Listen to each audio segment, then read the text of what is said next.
మమ్మల్ని కూడా సజీవులుగా ఉంచి ఈ విధంగా ప్రార్థించడానికి మాకు ఇచ్చిన అవకాశాన్ని బట్టి మీ స్తోత్రం చెల్లించుకుంటున్నాము.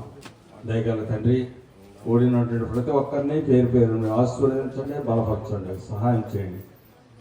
నీ కృప అనుగ్రహించమని మా ప్రభు రక్షకుడైన యేసుక్రీస్తు ద్వారా వేడుకొంచున్నాము తండ్రి.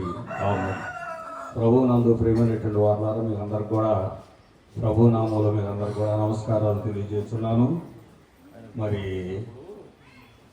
నేను మాట్లాడటం చాలా దాదాపుగా 20 సంవత్సరాల పైన అయింది. చర్చికి వెళ్ళటం రావటం చేయటం అనేది జరిగింది. కానీ ఇక్కడ పోతులూరులో ఇక్కడ ఆరాధన జరపటం, తర్వాత ఆరాధనలో చర్చికి వెళ్ళటమే తప్ప ప్రసంగాలు చేయటం అనేది జరగలేదు. ఏదేమైనప్పుడు కూడా మరి అయ్యగారు నాకు ఇచ్చిన అవకాశాన్ని బట్టి కూడా వారికి వందనాలు చెల్లిస్తున్నాను. మరి కోత పండుగ, ఈ కోత పండుగ అనేది మన గ్రామాల్లో కోత పండుగ టైంలో మనం చేసుకుంటాం.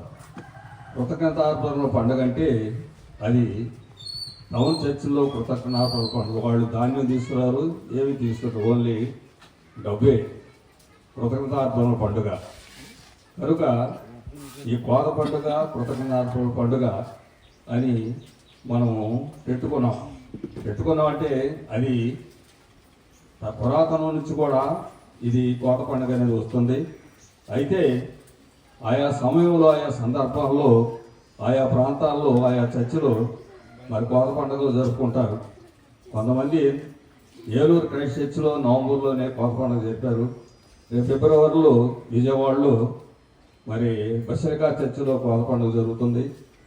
అలాగనే మరి సీతంపేట, కండ్రిక, అలాగే 13వ తారీఖున గుండుగోళం అవి జరుగుతూ ఉంటుంది. నాకు తెలుసు 13వ తారీఖున గుండుగోళం జరుగుతుంది, 14వ తారీఖు మంది, 15వ తారీఖున మిగతా సంఘాలు జరుగుతూ ఉంటుంది. కనుక మరి ఆ యొక్క పాస్టర్ని బట్టి, పెద్దలను బట్టి, సంఘస్థులను బట్టి మరి ఈరోజు కోత పండుగ నిర్ణయించడం జరిగింది. ఏదేమైనప్పుడు కూడా మరి ఈ కోత పండుగ అనేది కృతజ్ఞతార్పణ పండుగ.